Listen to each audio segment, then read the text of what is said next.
ओम नमो भगवते वासुदेवाय।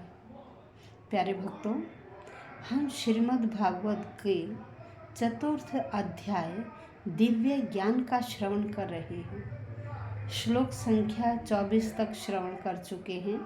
आज हम श्लोक संख्या 25 का श्रवण करेंगे। 24 में श्री भगवान कृष्ण ने अर्जुन को बताया कि संसार में जो कर्ता, कारण, कर्म और पदार्थ हमें दिखाई देते हैं वह सब ब्रह्म के रूप ही हैं। उन्होंने कहा हर चीज़ ब्रह्ममय है, ब्रह्म का ही रूप है। तो आज हम श्लोक संख्या 25 पर चलते हैं। दैवम एवापरे यज्ञम योगिनः पर्युपासते ब्रह्मागनावपरे यज्ञम यज्ञे नैवोपजुह्वहति। यहाँ क्या बता रहे हैं? यहाँ बता रहे हैं कि कुछ जो योगी लोग हैं ना, वो दैव यज्ञ का अनुष्ठान करते। दैव यज्ञ होता है भगवत अर्पण यज्ञ, जिसमें भगवान को सब कुछ अर्पित कर देते हैं, वह कहलाता है दैव यज्ञ। तो कुछ योगी जन दैव यज्ञ का अनुष्ठान करते हैं। फिर कहा कि कुछ और जो दूसरे योगी लोग हैं वो क्या करते हैं? ब्रह्म रूप अग्नि में यज्ञ के द्वारा ही यज्ञ का हवन करते हैं। अर्थात वह जो यज्ञ कर रहे हैं देवताओं के लिए, वह अपनी इच्छा पूर्ति के लिए कर रहे हैं। तो दो तरह के यज्ञ हुए। एक ऐसा यज्ञ जो भगवान को ही अर्पित किया जा रहा है, भगवत यज्ञ, और एक ऐसा जिसमें अपनी इच्छाएं, जो हम आहुति डाल रहे हैं, हवन कर रहे हैं, उसमें हर आहुति के साथ अपनी इच्छा कि मेरा यह काम होना चाहिए। तो ये जो भौतिक, जो सांसारिक मोह माया में लिप्त व्यक्ति है ना, भौतिकवादी व्यक्ति, वह इस प्रकार का यज्ञ करते हैं। यहाँ क्या कहा उन्होंने कि देखिए, संपूर्ण जो क्रियाएं हैं और पदार्थों को अपने लिए न मानकर, किसके लिए? भगवान के लिए ही मानना।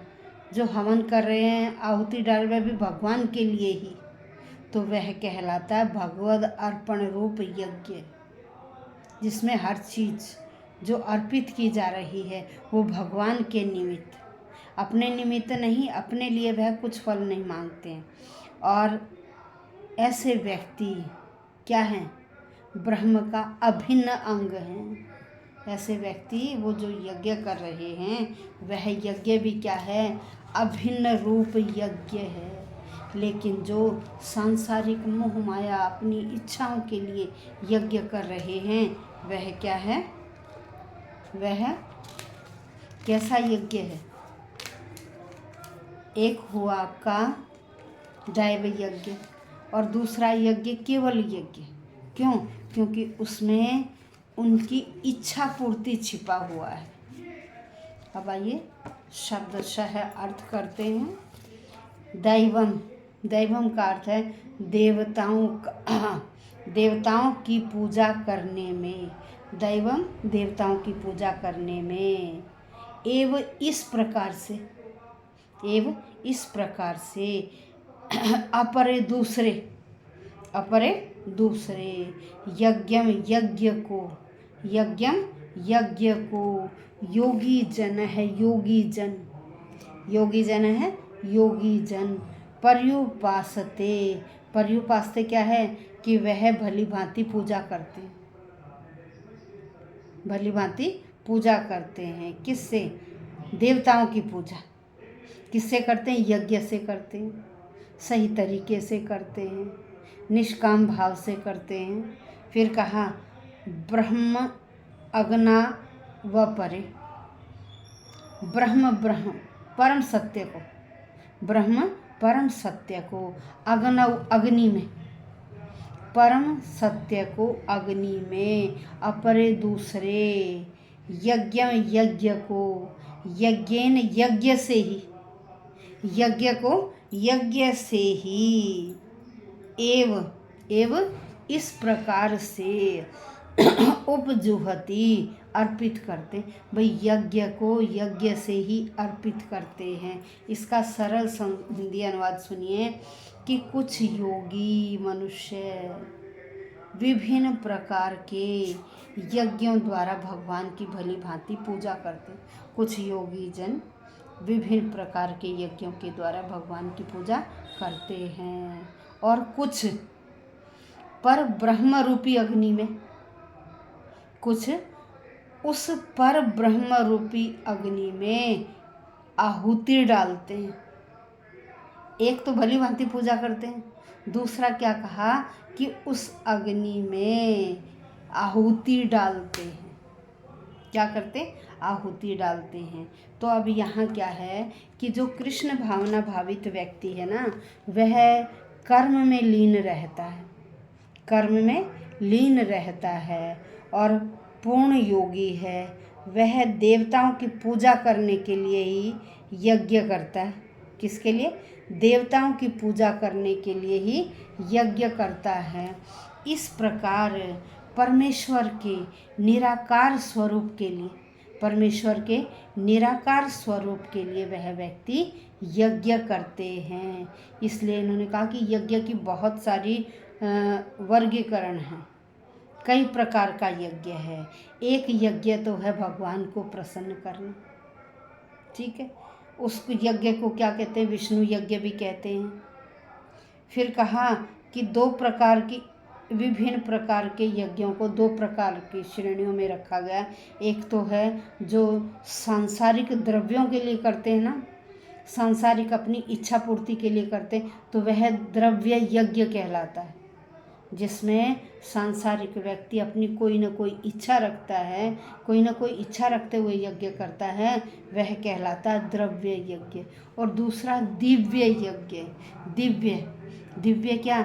जिसमें हम देवताओं के निमित्त यज्ञ करते हैं, देवताओं को प्रसन्न करने के लिए अपना सब कुछ अर्पित कर देते हैं। किसी प्रकार की लालसा नहीं होती, किसी प्रकार की इच्छा नहीं रहती, तो वह कहलाता है दिव्य यज्ञ। वह किस प्रकार का यज्ञ कहलाता है? दिव्य यज्ञ। अब क्या है, कुछ व्यक्ति क्या करते हैं केवल अपने स्वार्थ सिद्धि के लिए, तो वह कौन सा यज्ञ हुआ? स्वार्थ सिद्धि वाला हुआ द्रव्य यज्ञ।